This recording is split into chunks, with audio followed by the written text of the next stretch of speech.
Little boy touches hearts.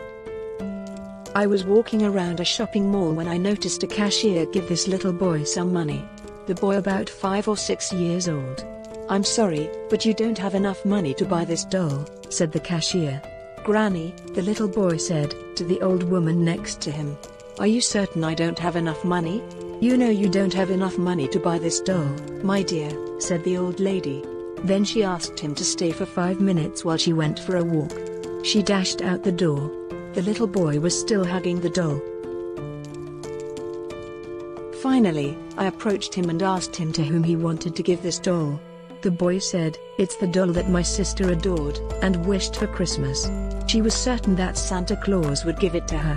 I told him not to worry because Santa Claus might bring it to her after all.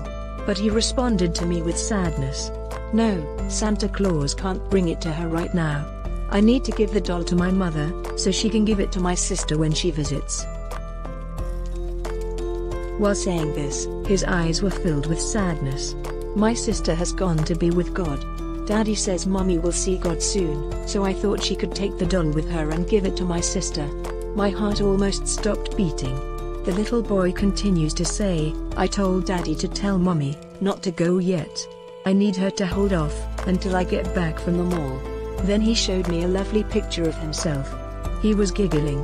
He then said, "I want Mommy to take my picture with her, so she doesn't forget about me. I love my mommy and wish she didn't have to leave me, but Daddy says she has to go see my younger sister."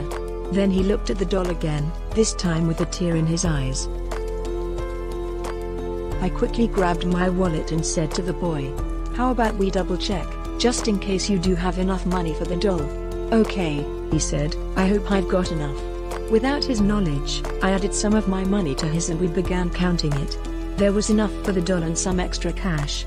"Thank you, God, for giving me with enough money," said the little boy. Then he looked at me and said, "Last night before I went to sleep, I asked God to make sure I had enough money to buy this doll so Mommy could give it to my sister. He heard me. I also wanted to be able to buy a white rose for my mother, but I didn't want to ask God for too much. But he gave me enough money to purchase the doll and a white rose. My mother adores white roses." The old lady returned a few minutes later, and I exited with my basket. I finished my shopping in a completely different frame of mind than when I began. Then I remembered a local newspaper article from 2 days ago about a drunk man in a truck who hit a car occupied by a young woman and a little girl. The little girl died immediately, leaving the mother in critical condition. The family had to decide whether to pull the plug on the life-sustaining machine, because the young woman would not be able to recover from the coma. Was this the little boy's family? I couldn't get the image of the little boy out of my head.